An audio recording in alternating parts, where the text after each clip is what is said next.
जी बुखार साहब, वो तो कह रहे हैं खार्क आइलैंड में हमने बहुत बड़ी तबाही कर दी है, सिर्फ पाइप्स वहाँ पर बाकी रह गए हैं, जबकि पासदारान इनकलाब के नेवल चीफ कह रहे हैं कि अगर यहाँ पर किसी भी किस्म के एनर्जी इंफ्रास्ट्रक्चर को तबाह किया गया तो इसके नताइज तो पूरा खित्ता देखेगा। देखिए, पहली बात तो ये है कि इसकी ना हर बात का जवाब देने को अब दिल नहीं चाहता।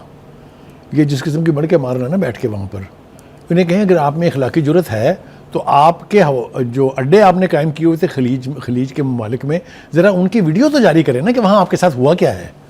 आपने कुवैत में और बहरीन में अपने नेवल के अड्डे बनाए हुए थे, ज़रा पूछ के तो देखें वहाँ क्या हाल है।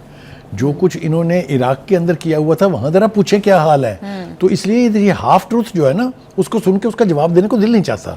अगर आप में इखलाकी जरूरत है तो देखें, वो कहें कि ये ईरान ने हमारे साथ ये किया है, हमने ईरान को तबाह कर दिया है। वो एक पार्ट पे चुप है, बिल्कुल कोई जिक्र किया उन्होंने कि हमारा कोई नुकसान हुआ है। तो ये तो बिल्कुल ब्लैटेंट लाई है, इसलिए मैं इसका जवाब देना। लेकिन वो जो खर्ज आइलैंड के बारे में आप बात कर रही हैं, देखें मैं पहले भी कह चुका हूँ, मैं फिर दोबारा कह रहा हूँ। जो पहले इन्होंने दावा किया था कि हम जो न्यूक्लियर असासे हैं उसको लेने के लिए फौज भेजेंगे, आई स्पेशल फोर्सेस भेजेंगे, हम जाके वो उठा लाएंगे, जैसे वो चौक में पड़े हुए हैं बजा के चुकने हैं। यही हाल इनका खार्ज का। देखें, बमबारी तो आप जहाँ मर्जी कर दें ना, आपके पास प्रिविलेज है, आपके पास एयर सुपीरियरिटी है, आप जहाँ मर्जी, बट एंड रिजल्ट क्या होगा? आपको आना पड़ेगा ना फौजें लेके वहाँ। तो आए ना। वो जो नायब वजीर खारजा है ईरान के, उन्होंने कहा है उनका तारीख के पन्ने देखना बहुत ज़रूरी होता है। उसने कहा आप गए थे ना वियतनाम में फौजें लेके अपनी, क्या बनी थी आपके साथ?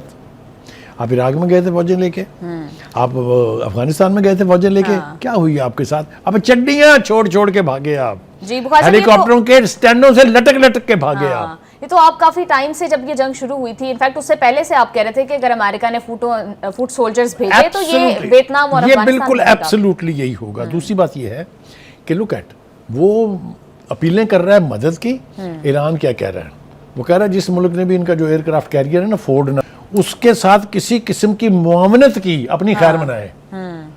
आप ये देखें who is speaking from the position of strength. आगे चलिए, पासदारान इनकलाब के जो तर्जमान है इब्राहिम जुल्फकारी, वो ये कह रहे हैं कि जंगों का फैसला ट्रंप की तरह सोशल मीडिया के ऊपर बैठ के नहीं होता, ये मैदान जंग में होता है। और आपने ठीक कहा था कि उसने कहा कि अमेरिका को चाहिए कि ये एपेक्स फ्यूरी जो प्रोजेक्ट है, इसका एपेक फियर नाम रख दें, क्योंकि आपकी शक्ल से टपक रहा है कि आप इस वक्त खौफजदा है। जी बुखार साहब, एक बात तो उन्होंने जो बहुत अहम की, उन्होंने कहा कि अपना हरमुज के ऊपर हमारा कंट्रोल है, ऐसा नहीं है कि सबके लिए बंद है। जैसे कि हम जानते हैं कि पाकिस्तान का भी एक जहाज जो है वो सेफली पहुंचा है यहाँ पर, यानी जो भी गुजरेगा हमारी मर्जी से गुजरेगा ना। इस पोजीशन में है वो कि जब तक इजाजत नहीं देंगे किसी का बाप नहीं गुजर सकता। एक बात।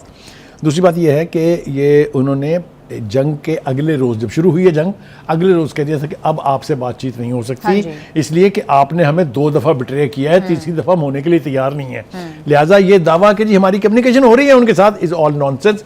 आपको याद है इससे पहले ट्रंप ने भी बकवास की थी कि ईरान बातचीत करना चाह रहा है, ठीक है, उसको भी ईरान ने डिनाई किया था कि हम आपके साथ कोई बातचीत करना नहीं चाहते हैं। कहने का मतलब ये है कि Iran is now in an advantageous position. अब माने या ना माने, किसी को कोई मानता है नहीं मानता, मैं तो मानता हूँ, ठीक है जी। अच्छा, तो उसकी 2-3 बातें और जो ज़रूरी हैं करनी।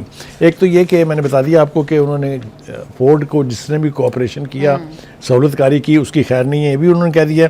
दूसरा ये कि उन्होंने खलीज के तमाम मुल्कों को कहा है कि हाँ जितनी भी अमेरिका की सनतें हैं, जितने भी अमेरिका के बैंक हैं, खाली कर दें, हम किसी घंटे इन पर हमला करने वाले हैं, बाद में हमें इल्ज़ाम मत दीजिएगा, और जो इनके करबो जवार में आबादियाँ हैं वो भी इस इलाके से निकल जाए।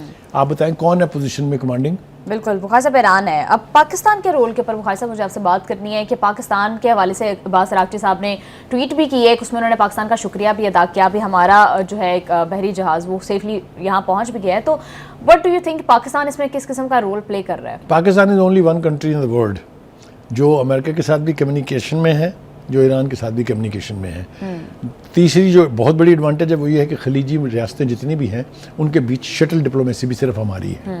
तो हमारी बात सुनी जा रही है। ये मैं समझता हूँ कि हमें क्रेडिट देना चाहिए अपने फॉरेन ऑफिस को कि इसकी जो फॉरेन डिप्लोमेसी है, जो इंटरनेशनल डिप्लोमेसी है, उसको रिकग्निशन मिली है, उसको एक स्टेटस मिला है, कोई दो राय नहीं है इसके बारे में। इसी तरह से हमारी फ़ौज जो है उसको अपनी स्ट्रेटजी पर, अपनी प्लानिंग पर, अपनी स्किल पर पूरी दुनिया ने माना है, क्योंकि अपने से बड़े 5 गुना बड़े दुश्मन के साथ जो हमने शुरू किया है, ये वक्त नहीं है, किसी वक्त वो भी तफसील से बयान करेंगे। बिल्कुल बुखारी साहब, पाकिस्तान के हवाले से हम बात कर रहे थे, तो बुखारी साहब अभी तो जंग ऑन गोइंग सिचुएशन है, डेवलपिंग सिचुएशन है, और हम देख रहे हैं कि आज के दिन भी ईरान की जानिब से सऊदी अरब की जानिब जो ड्रोन भेजे गए 8 से शायद उन्होंने उनको इंटरसेप्ट किया।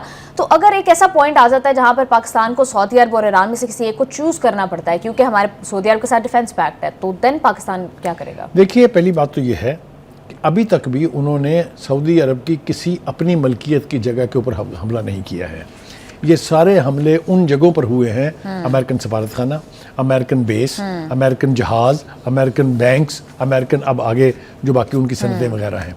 तो एक तो वो सिलेक्टिवली कर रहे हैं, और ये मैं आपको बताऊं इंटरनेशनल नॉर्म है ये कि जिस मुल्क का अड्डा है या जिस मुल्क की एम्बेसी है उसके ऊपर हमला होस्ट कंट्री पर हमला नहीं है।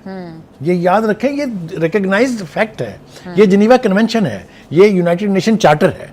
तो पहली बात तो ये है कि अभी तक किसी भी खलीजी मुल्क में किसी जाती प्रॉपर्टी पर या अवाम पर हमला नहीं है। ये इतना केयरफुल ईरान जरूर है जी। और इसके बारे में वो डिफेंसिव नहीं है।